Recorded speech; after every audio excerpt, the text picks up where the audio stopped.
નમસ્કાર દર્શક મિત્રો, ટીવી18 ન્યૂઝમાં આપનું સ્વાગત છે। હવે જોઈએ મુખ્ય સમાચાર। પંચમહાલ પાનમ ડેમમાં લીકેજની ઘટના, 30 કલાકની જહેમત બાદ પરિસ્થિતિ નિયંત્રણમાં।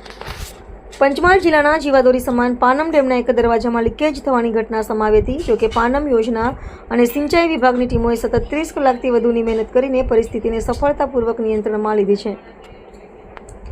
નંબર 2ના દરવાજામાં થયું હતું લીકેજ। પ્રાપ્ત માહિતી અનુસાર પાનમ ડેમના નંબર 2ના દરવાજાની ડાબી બાજુએ રબર સીલમાં લીકેજ થયું હતું। ડેમના દરવાજામાં લીકેજની જાણ થતાં આસપાસના કાંઠા વિસ્તારના લોકોમાં ભયનો માહોલ ફેલાયો હતો।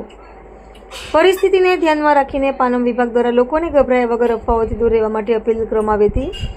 30 કલાકની સહેમત બાદ લીકેજ થયું બંધ। આ લીકેજને તાત્કાલિક બંધ કરવા માટે પાનમ યોજના વર્તુળ વિભાગ, પંચમહાલ અને સિંચાઈ યાત્રિક વિભાગ એક વડોદરાની વિશેષ ટીમ કામે લાગી હતી। પાનમ અને મિકેનિકલ વિભાગના અધિકારીઓ અને કર્મચારીઓ 30 કલાક ઉપરાંતના સમય સુધી પાનમ ડેમ પર ખડે પગે રહ્યા હતા। અંતે અથાગ પ્રયત્નો બાદ ડેમ નંબર 2ના દરવાજા આગળના ભાગે સ્ટોપ લોક ગેટ ઇન્સ્ટોલ કરીને લીકેજ થતાં પાણીને સફળતાપૂર્વક બંધ કરવામાં આવ્યું હતું। પાનમ વર્તુળ વિભાગે વધુમાં જણાવ્યું હતું કે લીકેજને હાલ પૂરતું બંધ કરી દેવામાં આવ્યું છે અને થોડા સમય બાદ જૂના દરવાજાના સ્થાને નવો ગેટ બદલવામાં આવશે। વિભાગની સમયસરની કામગીરી અને સતર્કતાને કારણે મોટી અનિચ્છનીય ઘટના ટળી છે।